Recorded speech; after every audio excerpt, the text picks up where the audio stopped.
ഇന്നത്തെ നമ്മുടെ റെസിപ്പി നിങ്ങൾ ഇതുവരെ കുടിച്ച് കാണാൻ വഴിയില്ലാത്ത നല്ല വെറൈറ്റി ആയിട്ടുള്ള നല്ല ഹെൽത്തി ആയിട്ടുള്ള ഒരു ജ്യൂസിൻ്റെ റെസിപ്പിയാണ്. ഈ ഒരു ജ്യൂസ് നമ്മളിവിടെ ചക്കക്കുരു വെച്ചിട്ടാണ് ചെയ്തെടുക്കുന്നത്. അപ്പോൾ നല്ല ടേസ്റ്റി ആയിട്ടുള്ള നല്ല ഹെൽത്തി ആയിട്ടുള്ള ഈ ഒരു ജ്യൂസ് എങ്ങനെയാണ് ചെയ്തെടുക്കുന്നതെന്ന് നോക്കാം. ഇതിനായിട്ട് ആദ്യം നമുക്ക് വേണ്ടുന്നത് ചക്കക്കുരുവാണ്. ഞാനിപ്പോൾ ഒരു 12 ചക്കക്കുരു എടുത്തിട്ടുണ്ട്. അത് നമുക്കൊരു പാനിലേക്ക് ഇട്ട് കൊടുത്ത് ഇതൊന്ന് ഇളക്കി കൊടുത്തൊന്ന് റോസ്റ്റ് ചെയ്തെടുക്കണം. ഒരു 3-4 മിനിറ്റ് തീ ഒന്ന് കുറച്ച് വെച്ച് ഇളക്കി കൊടുത്തൊന്ന് റോസ്റ്റ് ചെയ്തെടുത്താൽ മതി. ഇപ്പം നമ്മളിവിടെ ഒരു 3-4 മിനിറ്റൊക്കെ കഴിഞ്ഞിട്ടുണ്ട്. ഇനി നമുക്കിത് ഇതുപോലെ തന്നെ കുക്കറിലേക്ക് ഇട്ട് കൊടുക്കണം. ഇനി ഈ ചക്കക്കുരു ഒന്ന് മുങ്ങിക്കിടക്കാൻ ആവശ്യമായ വെള്ളം കൂടി നമുക്കിതിലേക്കൊന്ന് ഒഴിച്ചു കൊടുക്കാം. വെള്ളം കൂടി ഒഴിച്ചു കൊടുത്ത് ഇത് അടച്ച് വെച്ച് തീ ഒന്ന് കുറച്ച് വെച്ച് നമ്മളൊന്ന് കുക്ക് ചെയ്തെടുക്കണം.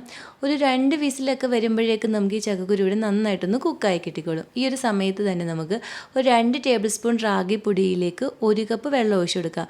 ഇനി ഇത് ഒട്ടും തന്നെ കട്ടകളില്ലാതെ നന്നായിട്ടൊന്ന് കലക്കിയെടുക്കണം.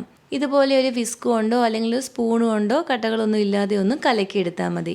ഇപ്പം നമ്മളിതിവിടെ ഇതുപോലെ ഒന്ന് കലക്കിയെടുത്തിട്ടുണ്ട്. ഇനി ഇത് നമുക്കൊരു പാനിലേക്ക് ഒഴിച്ച് ഇളക്കി കൊടുത്ത് ഇതൊന്ന് കുറുക്കിയെടുക്കണം. തീ ഒന്ന് കുറച്ച് വെച്ച് തന്നെ വേണം നമ്മളിതൊന്ന് ഇളക്കി കൊടുത്തൊന്ന് കുറുക്കിയെടുക്കാൻ. അതുപോലെ തന്നെ എനിക്ക് വീഡിയോ ഇഷ്ടപ്പെടുകയാണെങ്കിൽ ഇതുപോലുള്ള വെറൈറ്റി റെസിപ്പികൾക്കായി ചാനൽ സബ്സ്ക്രൈബ് ചെയ്യാനും നിങ്ങളുടെ അഭിപ്രായം വീഡിയോയുടെ താഴെ കമൻറ്റായിട്ട് അറിയിക്കാനും മറക്കല്ലേ. ഇപ്പോൾ ഇതിവിടെ നന്നായിട്ടൊന്ന് കുറുകി വന്നിട്ടുണ്ട്. ഇനി നമുക്കിത് ചൂടൊന്ന് മാറാൻ വേണ്ടി മാറ്റി വയ്ക്കാം. ഇപ്പം ചക്കക്കുരു ഇവിടെ വെന്ത് വന്നിട്ടുണ്ട്. ഇനി നമുക്കിതൊന്ന് കോരി ഒരു പ്ലേറ്റിലേക്കൊന്ന് വെക്കണം. എന്ന് വെച്ചാൽ ഇതൊന്ന് ഡ്രൈ ആയാൽ മാത്രമേ നമുക്ക് ആ തൊലി നല്ല സ്മൂത്തായിട്ട് ഇളക്കിയെടുക്കാൻ പറ്റുള്ളൂ. ഒരു അല്പസമയം നമുക്കിതിങ്ങനെ ഒന്ന് വെച്ച് കൊടുക്കാം. ഇപ്പോൾ ഇതിവിടെ ഡ്രൈ ആയി വന്നിട്ടുണ്ട്. ഇനി നമുക്ക് തൊലി ഇതുപോലെ ഒന്ന് ഇളക്കി കൊടുക്കാം. ഇങ്ങനെ വേവിച്ചെടുക്കുമ്പോൾ നമുക്ക് പെട്ടെന്ന് തന്നെ തൊലി ഇതുപോലെ കളഞ്ഞെടുക്കാൻ പറ്റും. ഇപ്പം നമ്മളിവിടെ എല്ലാ ചക്കക്കുരുവിൻ്റെയും തൊലി കളഞ്ഞെടുത്തിട്ടുണ്ട്. ഇനി ഇത് നമുക്കൊരു മിക്സർ ജാറിലേക്ക് ഇട്ട് കൊടുക്കാം. ഇനി ഇതൊന്ന് ക്രഷ് ചെയ്തെടുക്കണം. ഇപ്പം നമ്മളിതിവിടെ ഇതുപോലെ ഒന്ന് ക്രഷ് ചെയ്തെടുത്തിട്ടുണ്ട്. ഇനി ഇതിലേക്ക് നമ്മളിവിടെ കുറുക്കി വെച്ചിരിക്കുന്ന ആ ഒരു റാഗിയുടെ മിക്സ് നമുക്കിതിലേക്ക് ഒഴിച്ചു കൊടുക്കാം. ഇതിൻ്റെ കൂടെ തന്നെ ഒരു 2 ടേബിൾ സ്പൂൺ തേങ്ങ ചിരകിയത് ചേർത്ത് കൊടുക്കണം.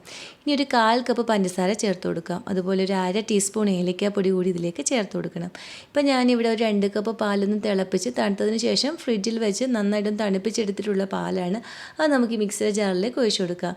ഇനി ഇതെല്ലാം കൂടി നന്നായിട്ടൊന്ന് അടിച്ചെടുക്കണം. ഇപ്പം നമ്മളിതെവിടെ ഇതുപോലെ ഒന്ന് അടിച്ചെടുത്തിട്ടുണ്ട്. ഇനി നമുക്കൊരു സെർവിങ് ഗ്ലാസ്സിലേക്ക് ഒഴിച്ചു കൊടുക്കാം. ഇനി ഇതിൻ്റെ മുകളിലേക്ക് നമുക്ക് നട്ട്സൊക്കെ ഒന്ന് ചോപ്പ് ചെയ്തിട്ട് ഇട്ട് കൊടുക്കാവുന്നതാണ്. ഞാനിപ്പം കുറച്ച് പിസ്ത ഒന്ന് ചോപ്പ് ചെയ്തെടുത്തിട്ടുണ്ട്. അതുകൂടി നമുക്കിതിലേക്ക് ഇട്ട് കൊടുക്കാം. അങ്ങനെ ചക്കക്കുരു വെച്ച് ചെയ്തെടുക്കാവുന്ന വളരെ ടേസ്റ്റി ആയിട്ടുള്ള നല്ല ഹെൽത്തി ആയിട്ടുള്ള ഡ്രിങ്ക് ഇവിടെ റെഡി ആയിട്ടുണ്ട്.